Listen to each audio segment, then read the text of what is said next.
Pure Rajanpuri नस्ल है। ये रहीम खान बीतल से क्रॉस होकर ये निकले हैं राजनपुरी प्योर बकरे जो हैं, वाइट कलर में आए।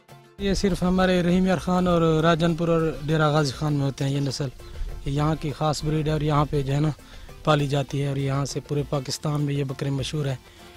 मुल्क भर से दोस्त आते हैं, लाहौर, कराची, इस्लामाबाद, दीगर इलाकों से हमारे पास आते हैं इनकी ख़रीद फरोख्त के लिए। एक बकरे को सर तकरीबन जवान करने में 50,000 लग जाते हैं। जो कुर्बानी का बकरा होता है उसे मिनिमम 60-70 हज़ार रुपये लग जाते हैं, लाख तक भी लग जाता है उसे पालने में। और वो जो है हमारा सेल होता है 2.5 लाख 3 लाख का कुर्बानी का।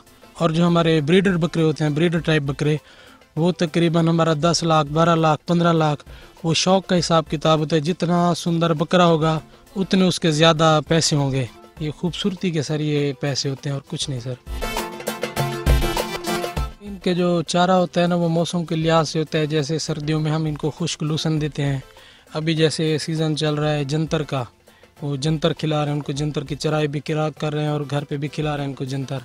और ख़ुराक में जो है उनको वंडा खिलाते हैं, वंडे के साथ गंदम भी देते हैं, खजूरें भी देते हैं। और जो छोटे बच्चे होते हैं उनको दूध देते हैं, गंदम भी देते हैं और जंतर भी खिलाते हैं। ये जो है ना जानवर सर, ये छोटे बच्चे चारपाई भी पे सोते हैं, सोफे पे भी सो जाते हैं, बेड पे भी सो जाते हैं, हमारे साथ भी आके बैठ जाते हैं। हम खाना खाने बैठते हैं, हमारे पास आके बैठ जाते हैं, हमारे ऊपर चढ़ जाते हैं। इनका प्यार होता है हमारे साथ। ये शौक़ के साथ जो होते हैं ना वो बड़े होते हैं।